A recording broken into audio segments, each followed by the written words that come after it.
Hello, this is I Do Damage and welcome back to the channel. In this Torchlight video, I want to talk about Update 9, Seed of Fortune. I'm hoping this will be coming in the next month or so. They haven't set a specific date, but I'm really hoping it's soon.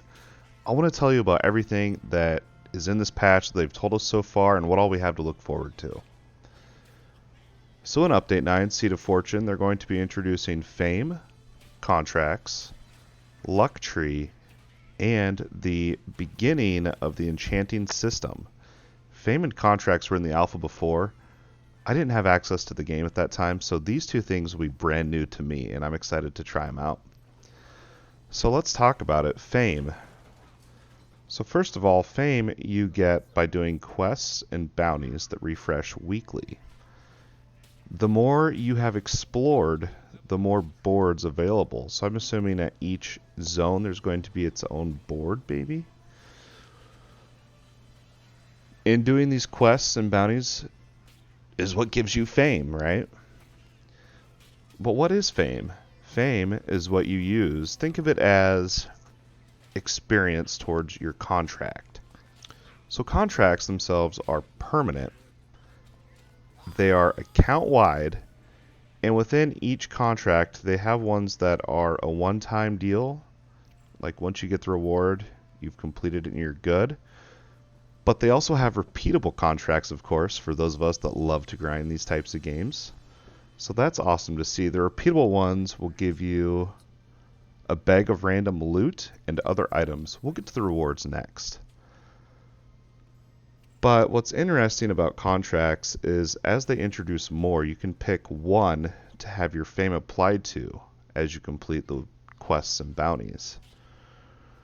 You can only have one going at a time, and so you'll have to actually pick what rewards you want the most and which ones to focus on. And also, the contracts do not expire, they do not reset or anything. They're just, you always have them. So you don't have to worry about trying to rush through and complete a contract before the time runs out. As promised, the rewards for this new system. So for completing these contracts, you will get decor for your fort. Also, crafting mats for relics and enchantments. That's right, enchantments. That's the next thing we're going to talk about. But also, the rewards, you can get pets and the most obvious one, loot. Right? It's an ARPG. Loot is a big deal. As promised, keep watching. I have the biggest feature at the very end that I want to talk about. But first, let's talk real quickly about Enchanting. We've seen it in other games, but the way they're going to do it in Torchlight to start out, they've said they want feedback, so it'll more than likely change over time. But the way it's going to work when it first starts is lower level items, when they drop, they'll have a chance to have 1 to 2 empty slots. They're enchantment slots on them. And higher item levels, the best ones that you can find in the game, will have 3 slots, but the higher level items will have 2 to 3 enchantment slots on them. So the way Enchanting works is you have to be in your fort and you have to use the new Essence Station. And what you do there is unwanted items and loot that you've found, you can then convert those into materials for enchanting. The higher the rarity, the higher the item material that you get. So if you disenchant a legendary, you're going to get legendary materials. And also, obviously, recipes will be different depending on the rarity of the item. So one example that they gave of a recipe was the shock element. So you don't just enchant and okay, do shock damage. No, it rolls from a pool of affixes that can possibly roll. So if you decide you want to roll shock, you have a chance to get electric damage, shock chance, shock duration, shock bolt, stun chance, blind chance, or blind duration. And on top of that, each one of these numerical value has a range that can vary as well. So we're going to be re-rolling a lot. I can't wait. I love these games and I love to grind and min-max that gear. As promised, the biggest thing about Torchlight Frontiers, to me anyway, is the fact that they're trying to make it more of an MMO, more of an online in a sense of world and other players that exist. And this feature I'm super pumped about. This is probably my biggest highlight of the whole patch, is Luck Tree.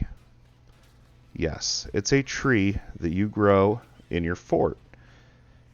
There's going to be 5 tiers that you can level up this tree through, and how quickly as it levels, I don't know. I hope that it takes quite some time to get it all the way up to the max level 5 tier.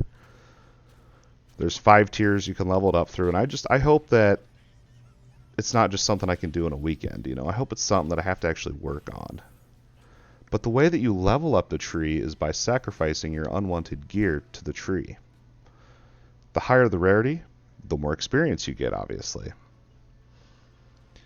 And the coolest thing, it doesn't stop there. The coolest thing that makes this feel like an MMO feature in a way is your own tree in your base, and the level of the tree determines an account-wide luck item find buff.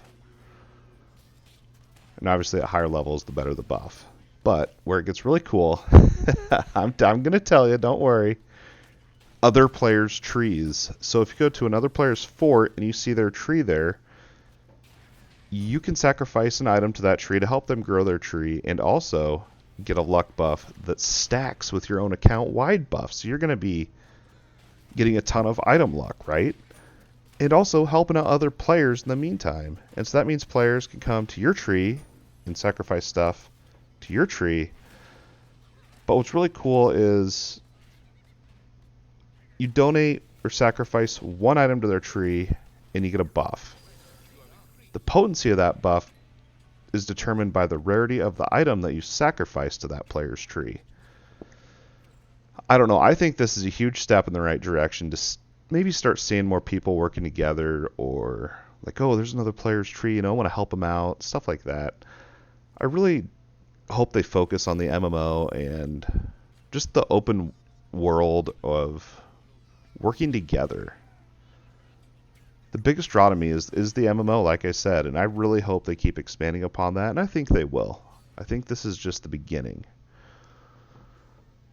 But let me know what you guys think, and obviously my biggest hopes for this patch is that all of you get a key, and so you guys can grow my tree for me and I don't have to do any work. No, I'm kidding, but seriously, I do hope you all get keys. Good luck. And if you already do have a key, or if you're just watching and whatever, let me know what you guys think down in the comments so we can keep the conversation going. Are you as excited as I am for the fame contracts, luck tree, and enchanting system? I don't know. I'm excited, and I'm going to probably be doing the highest difficulty of hardcore for a while. I want to challenge myself in this game and try to discover some new builds, some new... I don't know. I'm just excited for the game overall. If you enjoyed this video, please like and subscribe. It means a lot to me. Don't forget to follow me on Twitch so you know when I go live, and you can come check out this new update whenever it goes live. I might be doing some ridiculous hardcore preparation coming soon. We'll have to see on that, though. Please check out the links down below, and as always, thank you for watching, and we'll see you next time.